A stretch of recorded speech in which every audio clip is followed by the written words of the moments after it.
بسم اللہ الرحمن الرحیم الحمدللہ رب العالمین وبہ نستعین وصلی اللہ وسلم علی سید الانبیاء والمرسلین وعلی آلہ واصحابہ اجمعین ومن تبعہم بإحسان الی یوم الدین اما بعد۔ آج کی اس نشست میں انشاءاللہ تعالی عالم اسلام کی ایک معروف محدث نامور عالم دین ابو محمد الحسن ابن عبد الرحمن ابن خلاد الدورقی الفارسی الرام ہرمزی رحمہ اللہ، علمی دنیا میں آپ امام الرام ہرمزی سے ہی جانے جاتے ہیں۔ امام الرام ہرمزی رحمہ اللہ کی زندگی، یا یوں سمجھ لیجئے کہ مختصر تعارف، یہ اس لیے کہ ہم عرصے سے یہ بات سنتے آ رہے ہیں اور علم حدیث پڑھنے والے طلبہ پہلے دن سے یہ بات کتابوں میں پڑھتے آ رہے ہیں یا اساتذہ سے سنتے آ رہے ہیں کہ علم حدیث یعنی یا مصطلح الحدیث میں سب سے پہلی لکھی جانے والی کتاب المحدث الفاصل ہے۔ عرصے سے ہم سنتے آ رہے ہیں اور یہ لکھنے والے امام رام ہرمزی ہیں، لیکن امام رام ہرمزی رحمہ اللہ کا نام کیا ہے، آپ کس گھرانے کے ہیں، آپ کے اساتذہ کون، آپ کے تلامذہ کون، آپ کی تصنیفات کیا ہیں، اہل علم کے مابین آپ کی منزلت کیا ہے، آپ کس دور کے ہیں، کس علاقے کے ہیں، کیا کارنامے آپ نے انجام دیے، اس کتاب کا کتنا اثر رہا علماء میں، یہ سب چیزوں سے ہم واقف نہیں ہیں۔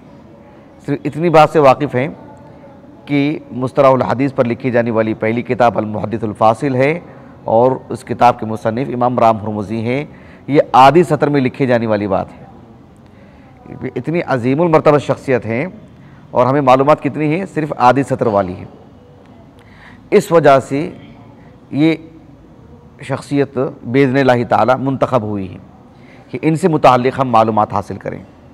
ظاہر بات ہے یہ چہارشمہ والی کلاس ہے، معروف ہے کہ اس میں صرف ہم ایک رخ دے سکتے ہیں، ساری باتیں تو ہم نہیں بتا سکتے ہیں۔ امام رام ہرمزی رحمہ اللہ کی جو زندگی ہے، تاریخ کی کتابوں میں تراجم رجال پر لکھی گئی جو کتابیں ہیں، اس میں وافر معلومات تو نہیں مل پائیں، حتیٰ کہ امام ابو عبداللہ الذہبی رحمہ اللہ جیسے خبیر عالم دین، وسیع علم رکھنے والے، رجال سے متعلق جن کی طرف انگلی سے اشارہ کر کے بتایا جا سکتا ہے کہ یہ ہیں علم الرجال پر درک رکھنے والے، امام ذہبی رحمہ اللہ نے سیر و اعلام النبلاء میں آپ کی زندگی سے متعلق جو لکھا، آغاز ہی ایسے کیا کہ فلم اظفر بترجمتہ کما ینبغی، کہ اتنے بڑے عالم دین سے متعلق جتنی معلومات ہونی چاہیے تھی اور جو کچھ ان سے متعلق جمع کرنا چاہیے تھا، میں کامیاب نہیں ہو پایا ہوں۔ کیا مطلب؟ مجھے وہ معلومات نہیں مل پائی ہیں۔ امام ذہبی نے یہ بات کہہ دی ہے کہ ان سے متعلق ہمیں وہ معلومات مل نہیں پائیں۔ کتنی بڑی بات ہے! تو ہم کتنی باتیں آپ کو بتائیں گے؟ تو ایک مختصر تعارف میں آپ کے سامنے رکھوں گا امام ذہبی سے متعلق، امام رام ہرمزی سے متعلق۔ امام رام ہرمزی رحمہ اللہ سے متعلق جو معلومات ہم نے حاصل کی ہیں، ایک تو قدیم کتابوں میں الفہرست ہے، محمد ابن اسحاق جو علمی دنیا میں ابن الندیم سے جانے جاتے ہیں، الفہرست میں آگے بتاؤں گا انشاءاللہ، ان کی کتاب سے کچھ معلومات ملی۔ اسی طرح سے معجم الادباء یاقوت الحموی کی کتاب سے، وہ بھی میرے پاس ابھی دکھاؤں گا انشاءاللہ، اور خصوصیت کے ساتھ اس پر جنہوں نے خاصی روشنی ڈالی ہے اور ایمان افروز گفتگو کی ہیں، وہ ہیں امام ابو عبداللہ الذہبی رحمہ اللہ، سیر و اعلام النبلاء میں اور تذکرۃ الحفاظ میں۔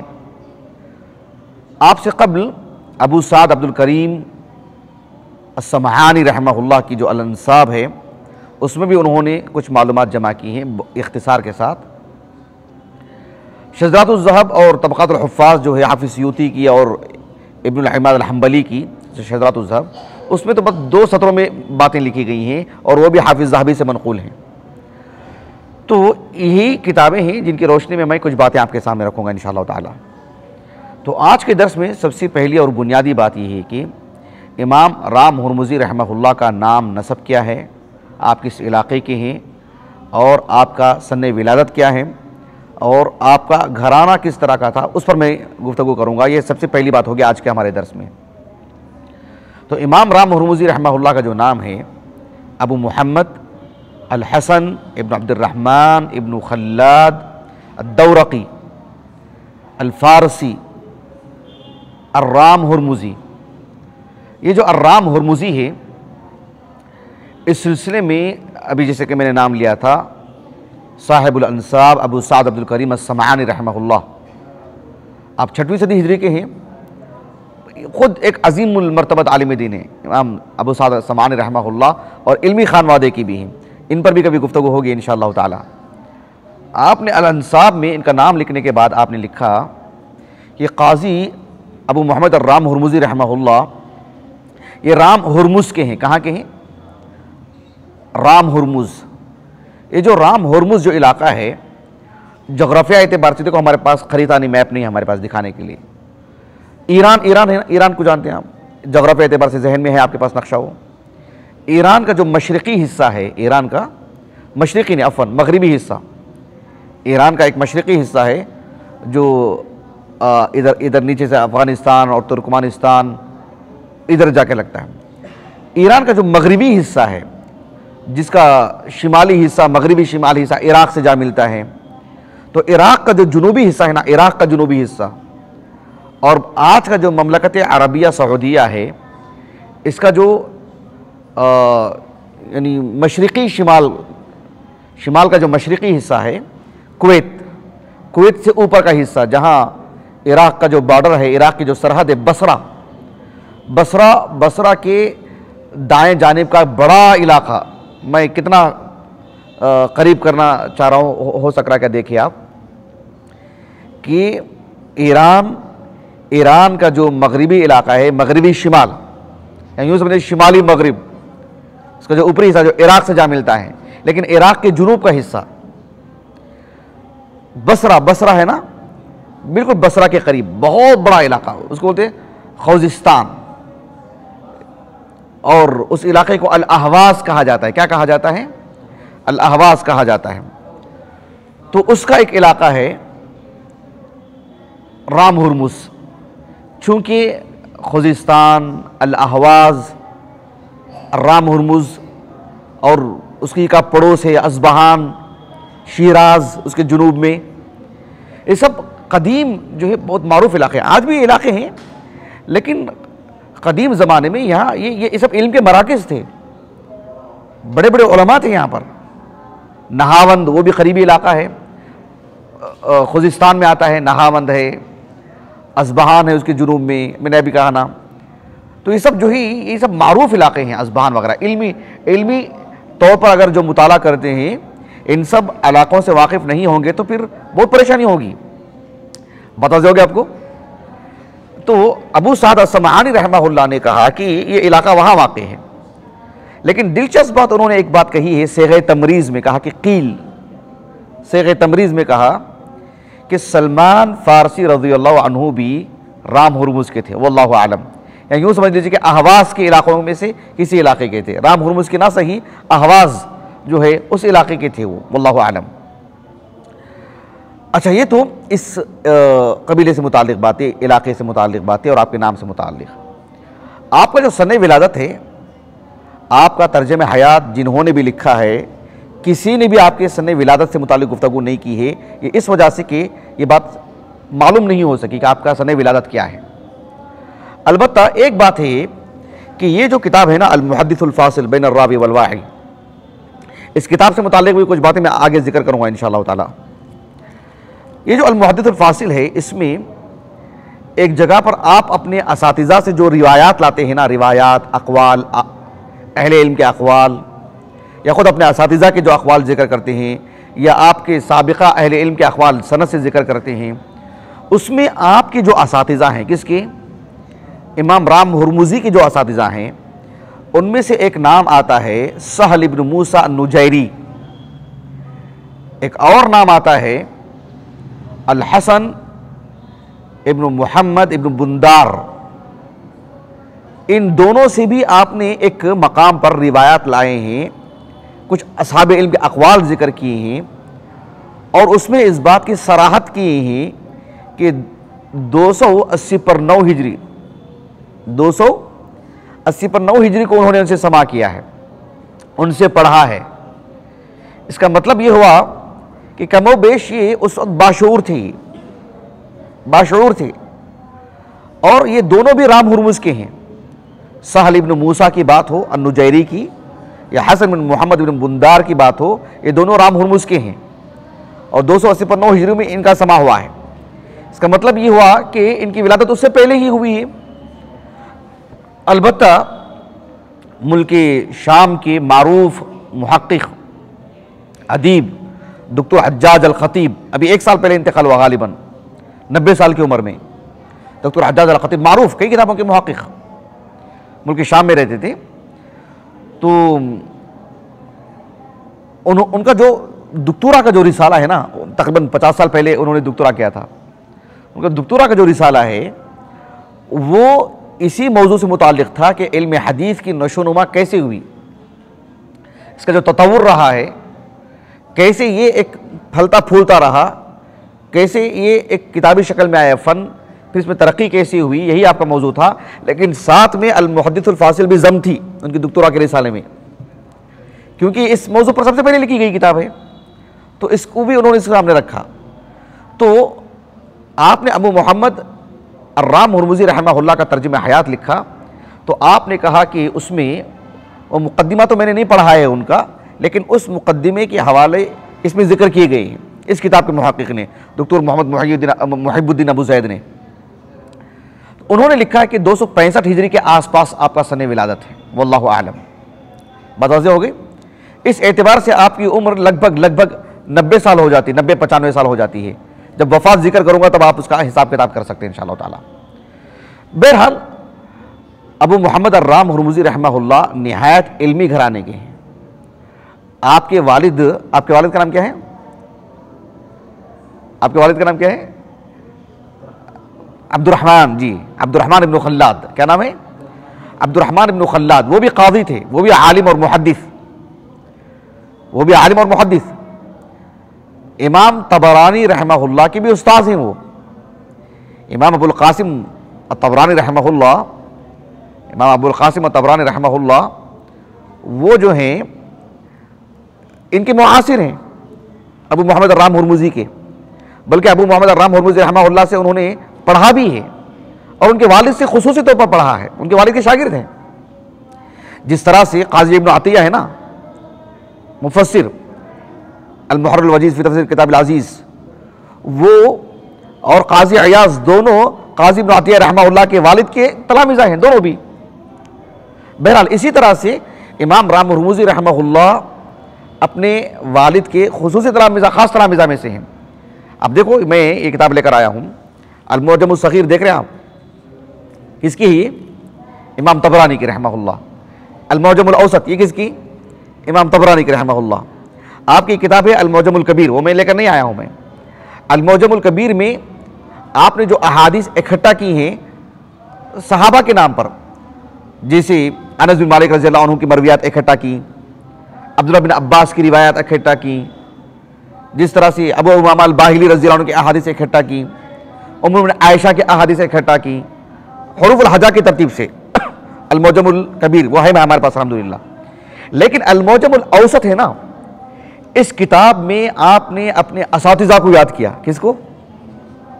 اساتذہ کو یاد رکھنے کا ایک طریقہ کہ میرے اساتذہ کون کون ہیں، آپ نے اپنے اساتذہ کے ناموں کو اکٹھا کیا، پھر اس کو حروف الہجا کی ترتیب دی، ہر استاد سے کون کون سی روایات سنی اس کو اکٹھا کیا۔ سمجھے اس بات کو؟ یہ کتاب اتنی عزیز تھی ابو القاسم الطبرانی کے نزدیک رحمہ اللہ، آپ کہتے تھے کہ ھذا روحی، اس کتاب کے بارے میں امام ابو القاسم الطبرانی رحمہ اللہ۔ تو امام ابو القاسم الطبرانی رحمہ اللہ آپ دیکھ رہے ہیں، اس کی جلد نمبر ہے 5 اور صفحہ نمبر ہے 380 پر 8، بعد میں دیکھ لینا آپ لوگ۔ بعد میں دیکھ لیں، ابھی اتنے سارے لوگ ہیں، فردن فردن تو نہیں دیکھ سکتے، بعد میں دیکھ لیں۔ اور حدیث نمبر ہے 4770، 4770 سے لے کر 4776 تک۔ آپ دیکھو جو روایات لائے ہیں، اس میں یہ نہیں دیکھنا ہے اس کتاب میں کہ ابو ہریرہ کی روایت کہاں ہے، فلاں کی روایت کہاں ہے، صحابی کے نام پہ جا کے دیکھیں گے تو نہیں ملے گی۔ ابو ہریرہ کا نام آیا تو یاد آ گیا رضی اللہ عنہ، المعجم الکبیر میں ابو ہریرہ رضی اللہ عنہ کی مرویات نہیں، ان کی روایت اتنی زیادہ ہیں کہ اس کو انہوں نے علیحدہ کر دیا، ان کی روایت اس میں نہیں ہے ابو ہریرہ رضی اللہ عنہ کی۔ اب یہ دیکھو المعجم الاوسط جو ہے نا، یہاں سے دیکھ رہے ہیں آپ، دیکھو پہلا نام کس کا ہے، حدثنا 4770 میں قال حدثنا ابو القاسم الطبرانی کہتے ہیں رحمہ اللہ، کیا کہتے ہیں، حدثنا عبد الرحمن ابن خلاد الدورقی، کہہ رہے نہیں القاضی۔ تو یہاں سے 6 روایات انہوں نے اپنے استاذ کے لے کر آئے ہیں، تو اپنے اساتذہ کے نام پر اس میں روایت جمع کی ہیں۔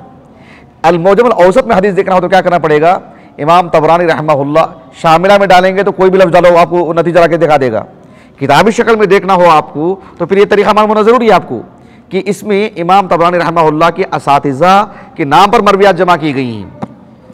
البتہ المعجم الصغیر میں انہی اساتذہ کے نام پر روایات ہیں، لیکن ہر استاذ کے نام پر ایک روایت، ہر استاذ کے نام پر ایک روایت، بہت کم کوئی 2 روایت لے کر کے آتے ہیں۔ دیکھو اس کی روایت نمبر ہے 670 پر 9، اس میں دیکھیں قال حدثنا امام طبرانی کہتے ہیں حدثنا عبد الرحمن ابن خلاد الدورقی القاضی، پھر آگے کی پوری سند، یہ روایت اس میں بھی ہے، ان میں سے ایک روایت یہاں لے کر آ جاتی ہے، ہر استاد سے ایک روایت، المعجم الصغیر۔ اس میں شیخ البانی رحمہ اللہ کی مطلب تصحیح اور جو ہے آپ کا حکم بھی لگایا گیا ہے، کون سی حدیث صحیح ہے ضعیف ہے وغیرہ۔ تو کہنے کا مقصود کیا ہے کہ آپ ایک علمی گھرانے کے امام رام ہرمزی رحمہ اللہ، کہ آپ کے والد محترم خود ایک عظیم عالم دین، وہ خود ایک محدث، امام طبرانی رحمہ اللہ کے استاد، سمجھ رہے ہیں اس بات کو جی۔ امام رام ہرمزی رحمہ اللہ کے جو والد ہیں ایک عظیم محدث ہیں، اور اس کتاب میں خود امام رام ہرمزی رحمہ اللہ جہاں اپنے بیشتر اساتذہ سے بہت ساری روایات لے کر کے آتے ہیں، ان میں سے اپنے والد سے بھی بہت سارے اقوال انہوں نے دیگر اصحاب علم کے یا احادیث وغیرہ آپ نے اکٹھا کی ہیں، اس میں بات واضح ہو گیا آپ کو۔ ان کے جو والد ہیں، ان کے والد محترم کی کتابیں بھی بہت تھیں، کس اعتبار سے، ظاہر بات ہے ہر 2 اعتبار سے ہوں گی، ان کے گھر میں مکتبہ بھی ہوگا، ان کی اپنی کتابیں، اور خصوصیت کے ساتھ ان کے والد کی تالیف کردہ کتابیں بھی تھیں، ان کے والد کی لکھی ہوئی کتابیں بھی۔ آپ نے ایک جگہ پر اس کو ذکر کیا ہے، دیکھو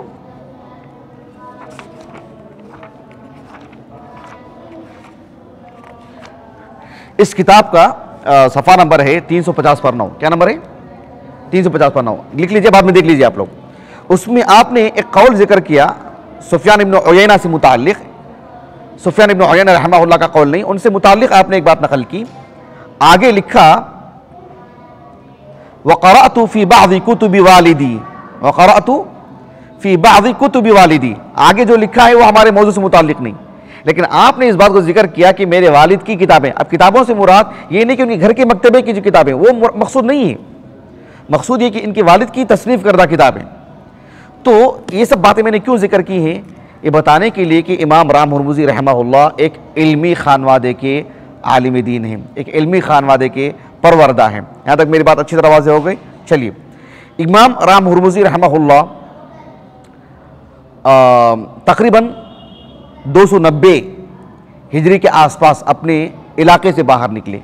قدیم علماء کا انداز ایسا ہے کہ میں نے اس پر مستقل درس دیا الحمدللہ، کہ محدثین کا جو انداز تھا کہ سب سے پہلے اپنے علاقے کے علماء سے پڑھنا، پھر سفر کے لیے نکلنا، اپنے علاقے کے عالم کو جانتے بھی نہ ہوں، ان سے پڑھا بھی نہیں ہے، جیسے آج کا ہمارا دور ہے، ہم جس علاقے کے رہتے ہیں ہو سکتا ہے وہاں کے عالم کو ہم جانتے بھی نہ ہو، لیکن کسی مدرسے میں جا کر اول سے فضیلت ثانی تک پڑھ کے آ جاتے ہیں، اور پوری دنیا کے وہاں جو ملک کے اساتذہ جمع ہوئے ہیں ان سے واقف رہتے ہیں، لیکن اپنے علاقے کے عالم سے ہم واقف نہیں رہتے ہیں، کبھی پڑھے نہیں رہتے ہیں۔ یہ ایک انداز ہو گیا آج کا، لیکن قدیم علماء کا انداز ایسا نہیں تھا، اپنے علاقے کے علماء سے پڑھنا لازمی، ان سے پڑھ کر ہی باہر نکلتے۔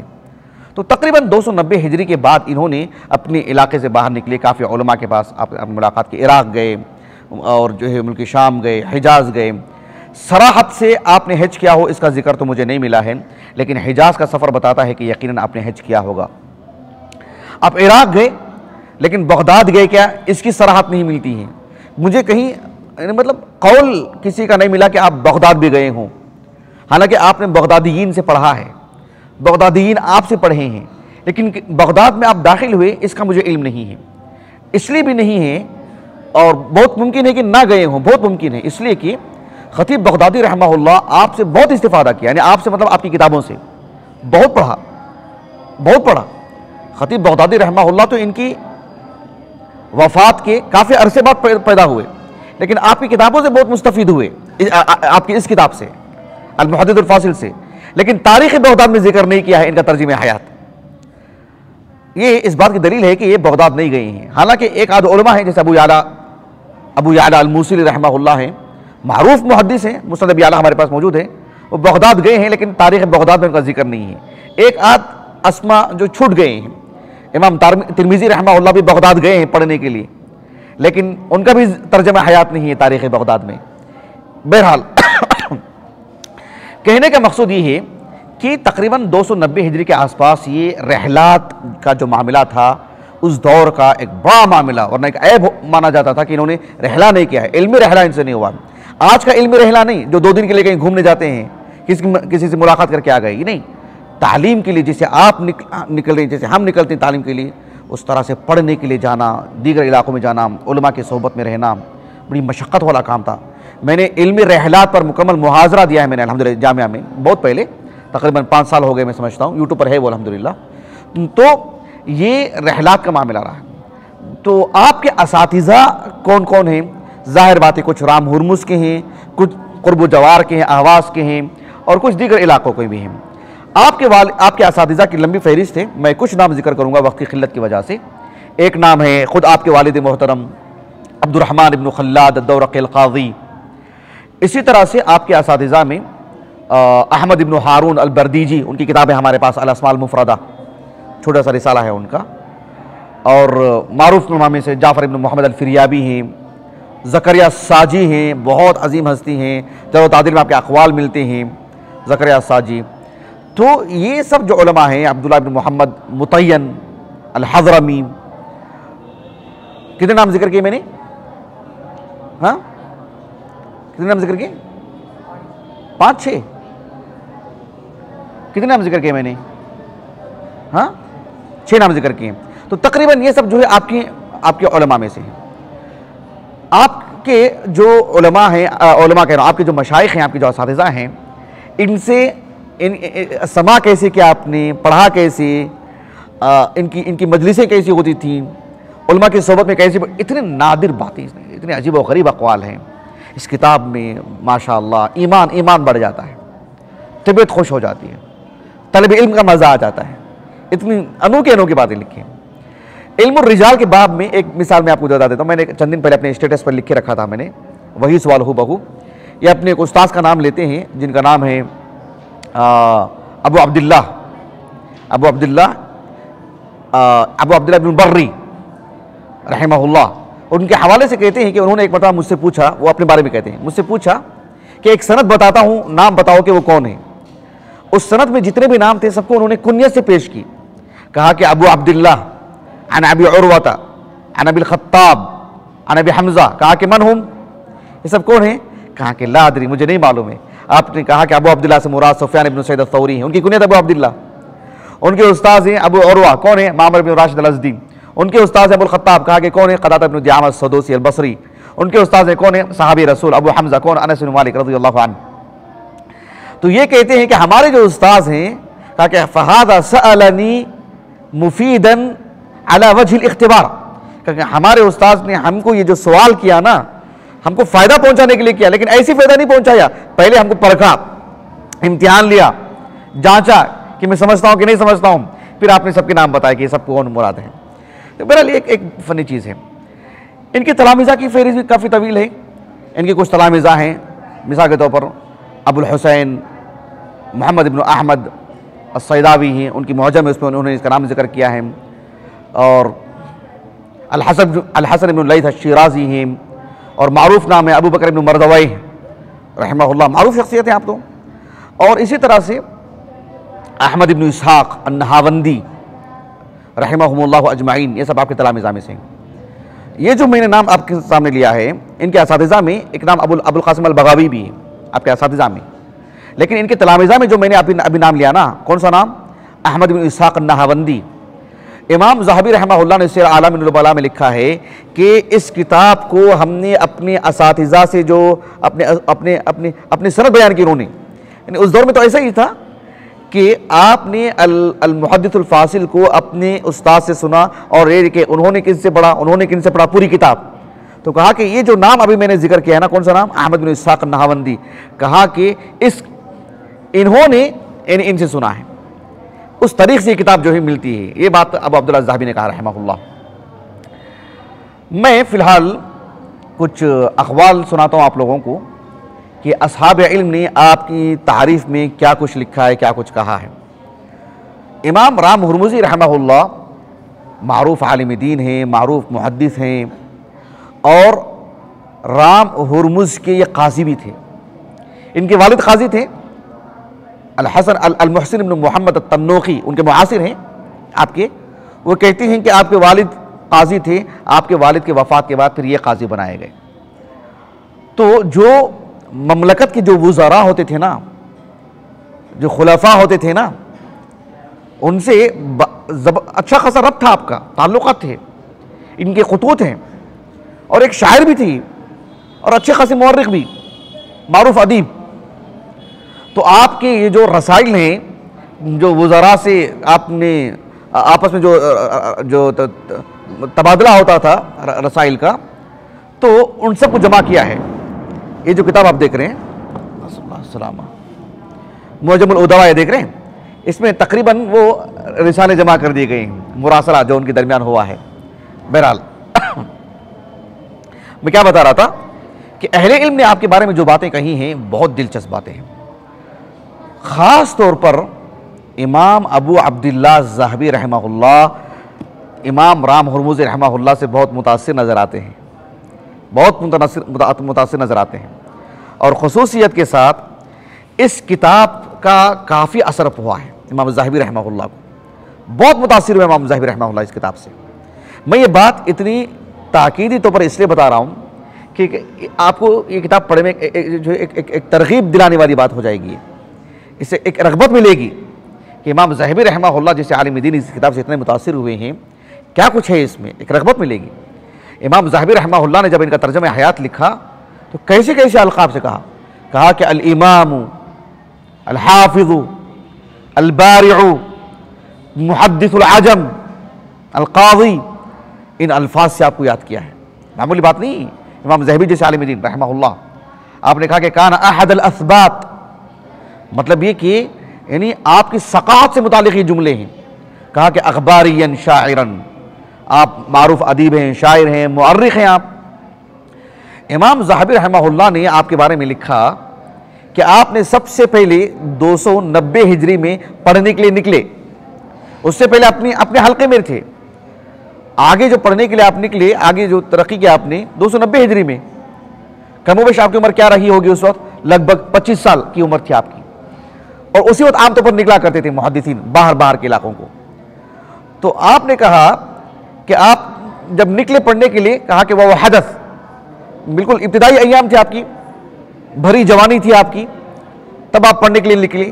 لیکن ہوا کیا؟ کہا کہ فکتب، کہا کہ کتب، آپ نے احادیث اکٹھا کی، لکھا، علماء کے اقوال جمع کیا، علماء سے سنا، طلب علم میں زندگی کا ایک بڑا حصہ لگایا، فجمع، معلومات اکٹھا کی، وصنف، اس کو کتابی شکل دی، آپ نے تدوین کی اس کی، اور کہا وَسَادَ أَصْحَابَ الْحَدِيث، محدثین پر یعنی فوقیت حاصل کر گیا اپنے دور کے محدثین کے سرخیل امام، اپنے دور کے محدثین کے مطلب وہ کہ ایک قدوہ بن گیا آپ، سب کے ایک مرجع بن گیا آپ۔ یہ بات آپ نے کہی، اور اس کتاب کے بارے میں امام ذہبی رحمہ اللہ نے کہا وَكِتَابُهُ هَذَا، یعنی اس کتاب کے بارے میں کہہ رہے ہیں المحدث الفاصل، یعنی يُنْبِئُ بِإِمَامَتِهِ، کہا کہ یہ جو کتاب ہے آپ کی امامت پر جو ہے مطلب خبر دیتی ہے، آپ کی امامت پر دلیل ہے کتاب، یعنی بتاتی ہے کہ یہ کوئی معمولی عالم نہیں ہے بلکہ امام ہے۔ امام سے مراد امام المسجد نہیں، یعنی امام المسلمین، امام القوم، امام المسلمین، امام المحدثین. کہا کہ وہ کتاب وہذا ينبئ بامامتہ، یہ کتاب آپ کی امامت پر جو ہے دلالت کنا ہے. سیر اعلام النبلاء میں یہ بات لکھی امام ذہبی نے رحمہ اللہ. امام ذہبی رحمہ اللہ کی یہ جو کتاب ہے تذکرۃ الحفاظ، سیر اعلام النبلاء میں تو امام ذہبی رحمہ اللہ نے اللہ کے رسول صلی اللہ علیہ وسلم کی سیرت اور آپ کے صحابہ، تابعین، تبع تابعین اور کیا کہتے ہیں معروف جو سلاطین ہیں، امراء ہیں، محدثین ہیں، فقہاء ہیں، وزراء ہیں، ادباء ہیں، نحویین ہیں، اور حتیٰ کہ سفاکین ہیں، معروف ظلم کرنے والے لوگ ہیں، ان سب کا ترجمہ حیات آپ نے لکھا ہے. اس میں لکھا ہے تقریباً 40 کے قریب طبقات ہیں اس میں. لیکن تذکرۃ الحفاظ میں امام ذہبی رحمہ اللہ نے انتخاب کر کے معروف چنندہ نام اور بڑے حفاظ کا آپ نے ذکر کیا ہے. اس میں امام رام ہرمزی رحمہ اللہ کے بھی تذکرہ لکھا ہے اور بڑے شاندار الفاظ میں. دیکھیے آپ نے لکھا کہ صاحب آپ کا نام لکھا، پہلے نام لکھنے کے بعد لکھا کہ صاحب کتاب المحدث الفاصل بین الراوی والواعی فی علوم الحدیث. اس کے بعد آپ نے آگے آپ کا ذکر کرتے ہوئے لکھا وَكَانَ مِنْ أَئِمَّةِ هَذَا الشَّانِ. کہا کہ امام رام ہرمزی رحمہ اللہ علم حدیث کے بڑے جلیل القدر علماء میں سے ہیں، اس فن کے ماہرین میں سے ہیں. وَمَنْ تَأَمَّلَ كِتَابَهُ فِي عِلْمِ الْحَدِيثِ لَاحَ لَهُ ذَلِكَ. کہا کہ جو بھی آپ کی اس کتاب کو پڑھے گا اس پر یہ چیز واضح ہو جائے گی کہ آپ کتنے بڑے عالم دین ہیں، آپ کتنی جلیل القدر شخصیت ہیں. میں اللہ کے گھر میں بیٹھ کے بتا رہا ہوں کہ میں نے بھی پڑھا ہے تو میں بڑے اطمینان سے آپ کو بتا رہا ہوں. آپ بھی ضرور پڑھیے گا، ورنہ پھر امام ذہبی رحمہ اللہ کی بات نقل کرتے رہ جائیں گے کہ جو بھی اس کتاب کو پڑھے گا، یہ کتاب جو ہے آپ کی امامت پر دلیل ہے وغیرہ وغیرہ. ہم بھی تو پڑھیں، ہم بھی اپنی زبان سے کہیں، ہمارے بھی تاثرات ہو، ہمارے دل کو بھی اپیل کرے کہ ہاں واقعی یہ بات ایسی ہے. پھر امام ذہبی رحمہ اللہ کی صرف ہم ناقل ہو کر کے رہ جائیں گے تو وہ علم نہیں ہے نا. تو آپ ضرور پڑھیے گا، پھر آپ کو اندازہ ہوگا کہ امام ذہبی رحمہ اللہ کے بارے میں کیا کچھ کہا ہے. تو یہ تذکرۃ الحفاظ میں اور جو ہے اس میں بات کہی ہے. البتہ میں نے جیسے کہا کہ یہ معروف ادیب ہیں، معروف شاعر بھی ہیں. تو یہ جو کتاب دیکھ رہے ہیں آپ، الفہرست کہاں ہے؟ الفہرست یہ بہت پرانی کتاب ہے، 438 ہجری سنہ وفات مؤلف کا. ان کا نام ہے محمد بن اسحاق، لیکن یعنی کتابی دنیا میں ابن الندیم سے جانے جاتے ہیں. کس نام سے؟ ابن الندیم. یہ جو کتاب دیکھ رہے ہیں الفہرست، الفہرست کا مطلب یہ ہوتا ہے یعنی کس فن سے متعلق کیا کتابیں لکھی گئی ہیں، کس فن سے متعلق کون کون مورخین نے، علماء نے، محدثین نے، فقہاء نے، حتیٰ کہ مغنیین، گانے بجانے سے متعلق سب سمجھ رہے نا آپ. کوئی ایک ابن الندیم کی زندگی بھی وجہ زیادہ ملتی نہیں ہے، لیکن ابن الندیم کے لکھنے کا انداز سے اسے معلوم ہوتا ہے کہ شاید بہت زیادہ دینی مزاج آپ میں غالب نہیں رہا ہے، واللہ عالم. امام بخاری رحمہ اللہ کے بارے میں 2 سطروں میں لکھے ہیں اور کہا کہ امام بخاری کا نام لکھا ابو عبداللہ محمد بن اسماعیل وکان من ثقات المحدثین. کیا لکھا؟ وکان من الثقات. کیا لکھا؟ کہ امام بخاری کا تعارف ہے وکان من الثقات. بہت واضح ہے آپ کو. امام نسائی رحمہ اللہ سے پوچھا گیا سفیان ابن سعید الثوری رحمہ اللہ سے متعلق کہ کیا وہ ثقہ ہیں؟ تو آپ نے کہا کہ یسأل عن مثلی، سفیان ابن سعید رحمہ اللہ جیسے علماء سے متعلق پوچھا جائے گا کہ وہ کیسے ہیں، وہ ثقہ ہے کہ نہیں ہے. یعنی مان لیجیے کہ بھائی لوگ ہم کو 4 دیواری کے باہر جانتے نہیں، ہم کو نہیں جانتے، اور ہم سے پوچھ رہے کہ شیخ البانی ثقہ ہیں. بات میری واضح ہو رہا ہے آپ کو. امام الدنیا کے بارے میں امام المزید سے پوچھا جا رہا ہے کہ وہ ثقہ ہیں کہ نہیں ہے. بھائی وہ معروف ہے، ان سے متعلق پوچھتے ہیں آپ یہ چیز. تو کہنے کا مقصد یہ ہے کہ ابن الندیم نے امام رام ہرمزی رحمہ اللہ کا جو تعارف جو کروائے ہے نا، تھوڑا سا مطلب یعنی ایک صدمہ پہنچا مجھے اس وجہ سے کہ میں نے کہا کہ ہم نے بارہا ضرورت پر ان کو پڑھا ہے، دینی مزاج بہرحال غالب نہیں رہا ہے ان میں. تو اس کتاب میں جنہوں نے علم حدیث پر کتابیں لکھی، فقہ پر کتابیں لکھی، مصطلح الحدیث پر کتابیں لکھی، علم حدیث کے کئی اجزاء ہیں اس پر کتابیں لکھی، اس فہرست میں ان کو داخل نہیں کیا. بلکہ یہ آپ دیکھو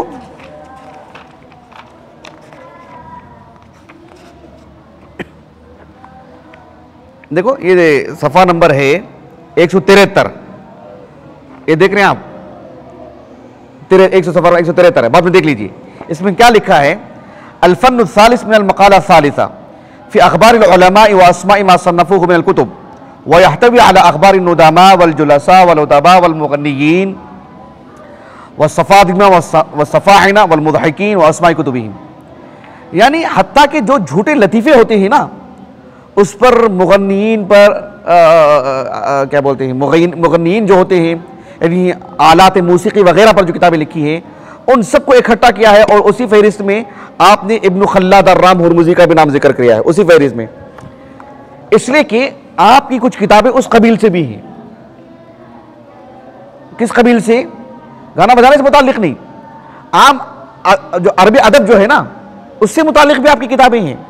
تو اس ضمن میں آپ کو تعارف کروایا گیا ہے. بہت اچھا ہوتا کہ محدثین کے تعارف میں آپ کا ذکر ہوتا, محدثین کی فہرست میں آپ کا نام ہوتا, یہ میں آپ کو بتانا چاہ رہا ہوں. تو آپ کے اس میں لکھا کہ ہوا ابو محمد الحسن بن عبد الرحمن بن خلاد قاضی حسن التعلیف ملیح التصنیف یسلک طریقۃ الجاہد. یہ ایک سطر میں آپ نے کچھ آپ کے بارے میں لکھا ہے. یہ کچھ باتیں تھیں آپ کے تعارف سے متعلق, شخصی تعارف, اتنا ہی میں آپ کے سامنے کر سکتا ہوں. اب کتاب کے بارے میں کچھ باتیں بتاؤں گا انشاءاللہ. اس سے قبل یہ آپ کا علم, فضل, مقام, مرتبہ, آپ کی صلاحیتیں, اس سے متعلق باتیں تھیں. آپ کی جو صالحیت ہے, آپ کا جو زہد و تقوی ہے, آپ کی زندگی کا جو گزران ہے, آپ کی جو طبیعت ہے, اس بارے میں ایک بات ہمیں ملتی ہے. یہ جو کتاب میں نے آپ کو بتایا نا کہ معجم الادباء, معجم الادباء یہ 20 جلدوں میں ہی, یاقوت الحموی کی, یاقوت الحموی کی اگر آپ زندگی پڑھیں گے, معجم البلدان جن کی کتاب ہے, تعجب کریں گے آپ کہاں سے ایک بازار میں مطلب بیچا جا رہا تھا ان کو. ایک مسلمان نے خریدا ان کو, خرید کے لے کر آیا بغداد, رومی تھے, یہ روم میں پکڑے گئے تھے, بغداد کے بازار میں بیچے گئے. وہاں سے ایک مسلمان تاجر نے ان کو خریدا, خرید کے جو ہے, بہرحال ان کی ایک تاریخ ہے, آپ میں بتاؤں گا تو وقت نکل جائے گا, جو باتیں بتانی ہیں وہ بتانے کے لیے وقت نہیں رہے گا. لیکن ابن خلاد کے بارے میں آپ نے جو کہا, امام رام ہرمزی کے بارے میں رحمہ اللہ,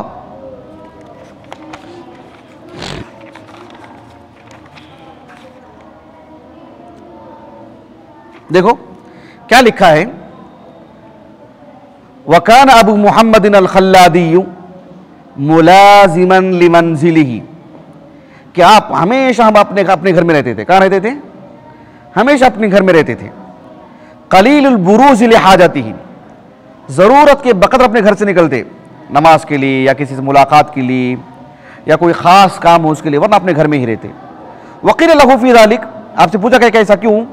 فروى عن ابي الدرداء نعم صومعة الرجل بيته يكف فيه سمعه وبصره. وروى عن ابن سيرين أنه قال العزلة عبادة, وقال خلاؤك أقنى لحياتك, وقال عز الرجل في استغنائه عن الناس والوحدة خير من جليس السوء. آپ اپنے گھر میں رہا کرتے تھے. آپ سے پوچھا کہ آپ نے کہا کہ دیکھو بھائی, ابو الدرداء رضی اللہ عنہ سے بات مروی ہے کہ آدمی کی جو عبادت گاہ ہے فرض نمازوں کے علاوہ, وہ اس کا گھر ہی ہے, اس کے گھر میں رہے, اسی کو اپنی عبادت گاہ بنائے. اس کے آنکھوں کی, اس کے کانوں کی حفاظت ہوتی ہے. یہ اس زمانے میں, آج کے زمانے میں موبائل اور ٹی وی وغیرہ گھر کے اندر ہی ہیں, تو ہو سکتا ہے باہر آنے کے بعد آدمی کے پاس ٹی وی نہ ہو, گھر میں اندر ہونے سے ٹی وی رہتی ہے, کبھی کبھار موبائل رہتا ہی ہے. تو اصل مقصود گھر میں اندر رہنا, باہر رہنا نہیں. اصل مقصود کیا ہے؟ آنکھ اور جو ہے کان کی حفاظت ہے, وہ کہیں بھی رہے. یہ اس دور کی بات ہے. پھر آپ نے کہا کہ العزلۃ عبادہ, یعنی یہ بھی عبادت ہے کہ آدمی تنہائی اختیار کر لے. اب تنہائی اختیار کرنا یہ زیادہ اہم ہے یا اختلاط, لوگوں کے ساتھ میل جول رکھنا زیادہ اہم ہے؟ یہ مستقل ایک مسئلہ ہے. کس کے لیے کون سا اہم ہے, کیا ہے, وہ ایک مستقل ایک مسئلہ ہے. امام بخاری رحمہ اللہ نے کتاب الرقاق وغیرہ میں اس پر گفتگو فرمائے ہیں, اور ایک عام مسئلہ ہے, اس پر کتابیں ہیں علم کی, اور علامہ خطابی, امام خطابی رحمہ اللہ کی تو مستقل تصنیف ہے اس پر. لیکن ایک پس منظر میں ایک خاص یعنی فرد کے لیے کوئی بات ہو سکتی ہے. یہ باتیں آپ نے کہی ہیں کہ ایک بدترین دوست سے آدمی تنہائی میں اختیار کر لے, گھر میں بیٹھا رہے, یہ اس کے لیے زیادہ بہتر ہے. اس طرح کے اقوال آپ نے ذکر کی ہیں. چلیے میں اپنی بات کو ختم کرنے سے پہلے اس کتاب سے متعلق ایک دو باتیں ذکر کر دیتا ہوں انشاءاللہ 5 منٹ میں، کہ یہ جو کتاب ہے المحدث الفاصل بین الراوی والواعی، یہ کتاب مؤلف نے محدثین کے دفاع میں لکھی ہے۔ کس کے دفاع میں؟ محدثین کے دفاع میں لکھی ہے۔ جب لوگوں نے محدثین سے متعلق یہ گفتگو کرنے لگے کہ محدثین کے پاس بس کیا ہے کہ ایک حدیث کے 5 طرق جمع کر لیے، وہ راوی کی ولادت کب ہوئی، ان کی وفات کب ہوئی، ان کے استاذ کون، ان کے تلمیذ کون، ان کا حافظہ کب متاثر ہوا، کتنی روایات ہیں، کہاں گئے، کیا گئے، مطلب یہ ایک خشک علم ہے یہ۔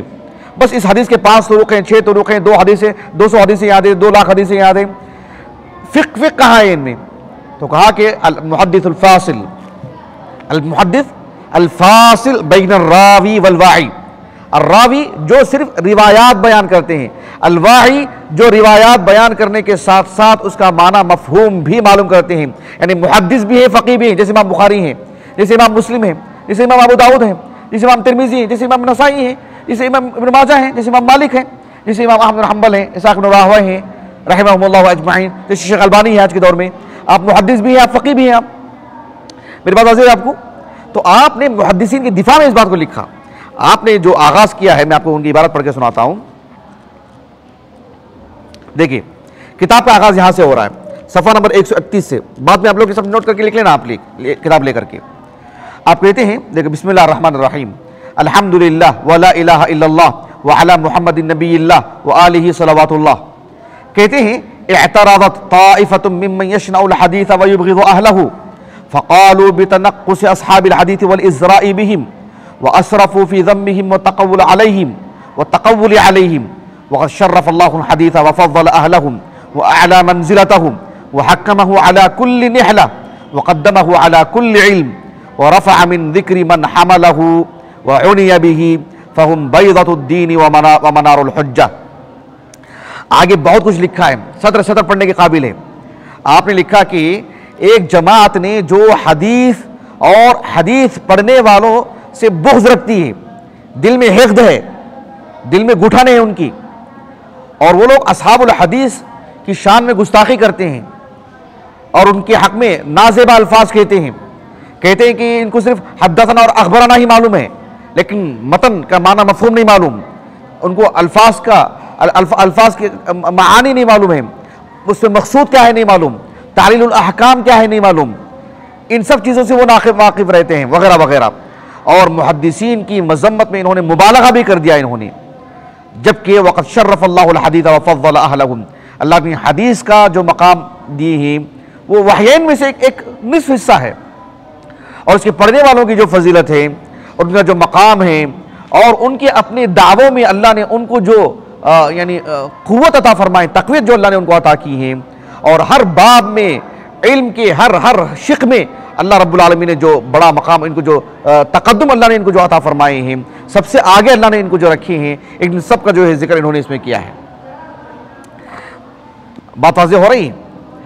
یہ جو کتاب ہے، میں نے جیسے کہا کہ آپ نے ان کے دفاع میں لکھا ہے، اور میں نے بالکل درس کے آغاز میں کہا کہ مصطلح الحدیث پر لکھی جانے والی یہ سب سے پہلی کتاب ہے۔ حالانکہ آپ دیکھیں کہ آپ لوگ امام مسلم کے الصحیح بھی پڑھ رہے ہیں نا، فضیلت اول والے، فضیلت ثانی والے۔ امام مسلم رحمہ اللہ کے الصحیح کا مقدمہ کیا ہے؟ مصطلح الحدیث یہ ہو۔ امام ترمذی رحمہ اللہ کے العلل، حافظ ابن رجب الحنبلی رحمہ اللہ نے جو اس کی اچھی خاصی شرح کی ہے، وہ شرح بھی ہمارے پاس ہے 2 جلدوں میں، اور اس کی علل تو تباہ ہوتی ہے اس کے ساتھ۔ عبد الرحمن مبارک پوری رحمہ اللہ نے اس کی بھی شرح کی، کتاب کا حصہ ہے وہ، کتاب العلل۔ کیا ہے وہ؟ مصطلح الحدیث ہے۔ امام شافعی رحمہ اللہ کا نام آتا ہے اوائل میں، اور ابو بکر الحمیدی امام بخاری کے استاذ، ان کی مسند ہمارے پاس موجود ہے الحمدللہ 2 جلدوں میں، شیخ حبیب الرحمن اعظمی رحمہ اللہ کی تحقیق کے ساتھ، اور ان کی کتاب اصول السنہ وہ بھی ہمارے پاس موجود ہے۔ تو یہ جو ابو بکر الحمیدی ہے رحمہ اللہ، ان کا کوئی رسالہ، ان کی کوئی کتاب مصطلح الحدیث پر ہے کہ امام مسلم کی طرح، امام ترمذی کی طرح؟ ایسا تو نہیں ہے، لیکن ہے یا نہیں ہے یہ تو ہم کو نہیں معلوم، لیکن نہیں پہنچی ہے اب تک۔ لیکن خطیب بغدادی رحمہ اللہ نے ان کی نقولات خوب جگہ جگہ جو ہے ذکر فرمائی ہیں۔ ان کی کتاب الکفایہ میں ہمارے پاس موجود ہے الحمدللہ، تقید العلم ہمارے پاس موجود ہے الحمدللہ۔ اس میں سب آپ دیکھیں گے الجامع اخلاق راوی وآداب سامی، اب تو محقق میرے پاس آئی 3 جلدوں میں بآسانید. تو ان سب کتابوں میں آپ ابو بکر الحمیدی رحمہ اللہ جو امام بخاری کے استاذ ہیں علماء مکہ میں سے، صحیح بخاری میں پہلا نام آتا نا، پہلی سنت پہلا نام حضرت الحمیدی، ابو بکر الحمیدی 219 ہجری سنہ وفات ہے آپ کا. تو آپ کے کافی اقوال انہوں نے اکٹھا کی، جگہ جگہ نقل کی ہیں، کس سے متعلق؟ اصول حدیث سے متعلق. تو ان سب علماء کو تقدم حاصل ہے اس باب میں، لیکن باضابطہ مستقل ایک تصنیف، ایک کتاب، یہ شرف حاصل ہے امام رام ہرمزی کو رحمہ اللہ. یہ جو کتاب دیکھ رہے ہیں آپ، نزہۃ النظر، کس کی؟ حافظ بن حجر کی رحمہ اللہ. حافظ بن حجر رحمہ اللہ نے کتاب کا آغاز کیا اور کہا کہ اما بعد، اللہ سبحانہ وتعالیٰ کی حمد اور اللہ کے رسول پر درود کی بات کہا کہ اما بعد، اور کہا کہ فإن التصانیف فی اصطلاح الحدیث، فإن التصانیف فی اصطلاح اہل الحدیث، کہا کہ قد کثرت للائمۃ فی القدیم والحدیث، کہ اس مصطلح الحدیث پر قدیم اور جدید متعدد کتابیں اہل علم کی، لیکن کہا فمن اول من صنف فی ذلک، سب سے پہلے کس نے لکھا؟ کہا کہ القاضی ابو محمد الرام ہرمزی فی کتابہ المحدث الفاصل، سب سے پہلے آپ نے لکھا. کہا لیکنہ لم یستوعب، آپ نے احاطہ نہیں کیا، ظاہر بات ہے آغاز میں کام کیا آپ نے، لیکن اس کا یہ مقصد نہیں ہے کہ اس میں خلل ہے، اس میں دیگر معلومات ہیں. مصطلح الحدیث جو ابن الصلاح رحمہ اللہ کی جو نو بنو جو باتیں ذکر کی آپ نے، وہ ساری باتیں تو اس میں نہیں ہیں، لیکن اس میں جس طرز کی باتیں ہیں یہ اپنے آپ میں ایک الگ معلومات ہیں. اس دور کا پورا احاطہ آپ نے خیر القرون کے علماء میں پڑھانے کا پورا طریقہ آپ نے ضبط تحریر کر دیا. آپ نے سمجھ میں آ گئی بات آپ کو؟ تو اس پہلو سے یہ کتاب بڑی مفید ہے. اسی لیے تو میں ابھی امام ذہبی رحمہ اللہ کی باتیں آپ کو ذکر کیا نا، آپ نے کہا کہ یہ کتاب کتنی شاندار کتاب، ما احسن ہو، آپ نے کہا کتنی عمدہ کتاب ہے، کہا آپ نے. بلکہ امام ذہبی رحمہ اللہ نے کہا کہ یہ کتاب آپ کی امامت کے لیے کافی ہے، کہ آپ امام ہیں، امام المسلمین ہیں. آپ ابھی پڑھ کر کے بتایا نا میں آپ کو یہ سب اقوال امام ذہبی کے رحمہ اللہ. امام ذہبی رحمہ اللہ کہتے ہیں، ایک عالم دین ابو طاہر السلفی نہیں، ابو طاہر السلفی. اب السلفی کیوں ہیں اس کی خاص توجیہ یہاں مناسب نہیں ہے. ابو طاہر السلفی رحمہ اللہ یہ 6ویں صدی ہجری کے ہیں، 576 سنہ وفات ہے آپ کا. آپ خود ایک عظیم عالم دین ہیں. آپ کے بارے میں آپ نے لکھا کہ کیا کہا آپ نے؟ لا یکاد یفارق کمہ، آپ نے ایسا لکھا کہ ابو طاہر السلفی رحمہ اللہ زندگی کا ان کا ایک حصہ ایسا نکلا ہے، وہ اصبہان کے ہیں، آپ کے پڑوس، رام ہرمز کا پڑوس ہے وہ. کہا کہ زندگی کا ایک بڑا حصہ ایسا تھا کہ ان کی ایک بڑی آستین تھی، اس میں ایک کتاب ہوا کرتی تھی، کبھی بھی جیسے آج ہمارے ہاتھ میں موبائل ہوتا نہیں، ہمیشہ ہما وقت موبائل، کہا کہ اسی طرح سے ہمیشہ یہ کتاب ان کے ہاتھ میں رہا کرتی تھی. ابو طاہر السلفی رحمہ اللہ کے علماء نے اس سے خوب فائدہ اٹھایا. خطیب بغدادی کو لے لیجیے آپ رحمہ اللہ، آپ نے اس کتاب کے کتنے اقوال، کتنی جگہ اس کا حوالہ دیتے ہیں. خطیب بغدادی رحمہ اللہ، قاضی عیاض رحمہ اللہ العلماء میں ان کی کتاب ہمارے پاس موجود ہے الحمدللہ مصطلح الحدیث میں. اور اسی طرح سے کیا نام ہے، حافظ بن حجر کو لے لیجیے، امام ذہبی کو لے لیجیے، اس کتاب سے خوب تاثر لیا ان علماء نے. حتیٰ کہ اس کتاب کو جن علماء نے امام رام ہرمزی رحمہ اللہ سے سنا نا، ان میں سے ایک نام تو میں نے لیا تھا، کیا نام؟ احمد بن اسحاق النہاوندی، نام لیا تھا نا میں نے. انہوں نے اس کتاب کو مؤلف سے سنا ہے. اسی طرح سے امام دارقطنی رحمہ اللہ نے بھی اس کتاب کو مؤلف سے پڑھا ہے، مؤلف سے سنا ہے، مؤلف سے روایت کرتے ہیں. آپ دیکھو یہ جو کتاب دیکھ رہے ہیں آپ، فتح المغیث بشرح الفیۃ الحدیث، اس کتاب کا ہم نے 12 تعارف کروایا اپنے دروس میں، گزشتہ سال وغیرہ پتہ نہیں جو لوگ تھے نہیں تھے. اس میں جو حدیث ایک طالب علم استاد سے جو لیتا نا، جسے ہم کہتے ہیں طرق التحمل، کتنے ہیں وہ؟ کہ طرق التحمل ثمانیہ، اس میں الاجازہ سے متعلق گفتگو فرمائی، بہت طویل مبحث ہے اجازہ سے متعلق، اس کی انواع سب ذکر کیا آپ نے. لیکن ہمارے موضوع سے متعلق جو بات ہے، ہمارے پاس جو 5 جلدوں والا ہے، جلد نمبر 2 اور صفحہ نمبر 449، اس میں آپ نے لکھا وَقَذَا حَدَّثَ الْحَافِظ ذَكِيُّ الدِّينَ الْمُنذِرِ بِالْمُحَدِّثِ الْفَاصِلِ بِخَمْسِ أَجَائِزٍ مُتَوَالِيَةٍ عن ابن الجوزی عن ابی منصور ابن خیرون عن الجوہری عن الدارقطنی عن مصنفہم. مجھے بتانا مقصود یہ ہے کہ امام دارقطنی رحمہ اللہ جیسے عظیم المرتبت عالم دین آپ سے اس کتاب کو یعنی المحدث الفاصل کو جو ہے روایت کرتے ہیں، یعنی گویا کہ اس کتاب کو پڑھائے امام مصنف سے آپ نے. اللہ اکبر، کتنی بڑی بات ہے، سبحان اللہ. یہ اس کتاب سے متعلق کچھ باتیں تھیں. اس کتاب کی غیر معمولی افادیت ہے. اس کتاب کو اگر آپ پڑھیں گے تو تب آپ کو معلوم ہوگا اس میں کیا کچھ ہے. سبحان اللہ, سچائی سے, حقیقت میں یقیناً آپ کی زبان سے وہی نکلے گا جو امام ذہبی نے کہا. یہ اور بات ہے کہ امام ذہبی رحمہ اللہ کا مطالعہ, آپ کی بصیرت اور آپ کی جذبات اور آپ کی زبان سے نکلنے والے الفاظ ایک اتھارٹی کی حیثیت رکھتے ہیں, اس میں ایک وزن ہے. لیکن بحیثیت طالب علم ہمارے بھی ایک تاثرات ہوتے ہیں کہ پڑھنے کے بعد یہ آپ کو ہوگا واقعتاً کہ امام ذہبی رحمہ اللہ نے کتنی بڑی بات کہی ہے اس کتاب سے متعلق. تو یہ المحدث الفاصل سے متعلق کچھ تعارفی باتیں تھیں. امام رام ہرمزی رحمہ اللہ اس کتاب میں جو آپ نے خاص طور پر بات بتائی وہ یہ, ایک تو محدثین کا مقام بتایا ہے, ساتھ میں محدثین میں سے بعض کو تنبیہ بھی کی ہے جو صرف حدثنا اور اخبرنا اور اسانید, تتبع طرق, معرفت العلل اسی میں پورا وقت لگاتے ہیں, اور فہم حدیث, استبصار, یہ سب ان کے پاس نہیں ہوتا ہے. ان پر آپ نے نقد بھی کی ہے, تنبیہ بھی کی ہے کہ ایسا نہیں ہونا ہے. تم جیسے لوگوں کی وجہ سے دیکھو سب محدثین پر نقد ہو رہا ہے, یہ بھی آپ نے ذکر کی. اس کتاب میں کیا ترتیب ہے, محقق نے کتاب نے کہا کہ وہ بتانا مشکل ہے, سمجھ سے تھوڑی سی باہر ہے بات یہ, لیکن آپ نے کہا کہ اس میں 5 موضوعات پر گفتگو ہوئی. کتنے موضوعات پر؟ 5 موضوعات پر. ایک الحدیث اور اصحاب الحدیث کی فضیلت پر, ایک ہے آداب الطالب یا آداب المعلم, آداب المحدث, محدث اور طالب علم دونوں کے آداب, دونوں کے اوصاف, اس پر گفتگو ہوئی ہے. سماع الحدیث و تحملہ, حدیث پڑھنے پڑھانے, حدیث کو اخذ کرنے, محدثین سے لینے کا جو طریقہ ہے اس پر گفتگو ہوئی ہے. کتابۃ الحدیث پر گفتگو ہوئی ہے, اور اسی طرح سے روایت الحدیث و اداؤہ, ان 5 موضوعات پر خصوصی طور پر گفتگو ہوئی ہے. امام رام ہرمزی رحمہ اللہ کی بہت ساری کتابیں بھی ہیں. کچھ کتابوں کے نام الفہرست میں ذکر ہوئے ہیں, انہی سے نقل کیا ہے معجم الادباء میں بھی. مثال کے طور پر چونکہ بات ریکارڈ ہو رہی تو میں بیان کر دیتا ہوں. آپ کی کتابوں میں سے ایک کتاب ہے ربیع المتیم فی اخبار العشاق, کتاب الفلک فی مختار الاخبار والاشعار, کتاب امثال النبی صلی اللہ علیہ وسلم, یہ میرے پاس پہلے کتاب تھی. کتاب الریحانتین الحسن والحسین, کتاب الامام التنزیل فی علم القرآن, کتاب النوادر والشوادر, کتاب ادب الناطق, کتاب المرائی والتعازی یا المراثی والتعازی, کتاب رسالۃ السفر. یہ سب کتابیں آپ کی تصنیفات میں سے ہیں. امام رام ہرمزی کا انتقال جو ہے امام ذہبی رحمہ اللہ نے اور الحموی نے بھی کہا ہے کہ تقریباً 360 ہجری کے آس پاس ہوا ہے. کب ہوا ہے؟ 360 ہجری کو. لگ بھگ آپ کی عمر اس وقت یعنی 90 سال یا 95 سال کے آس پاس آپ کی عمر تھی جب آپ کا انتقال ہوا. 90 سال 95 سال کی عمر تھی آپ کی, تو آپ کا انتقال ہوا. کافی لمبی عمر اللہ نے آپ کو عطا کی ہے. بہرحال یہ امام رام ہرمزی رحمہ اللہ کا ایک مختصر سا تعارف ہے.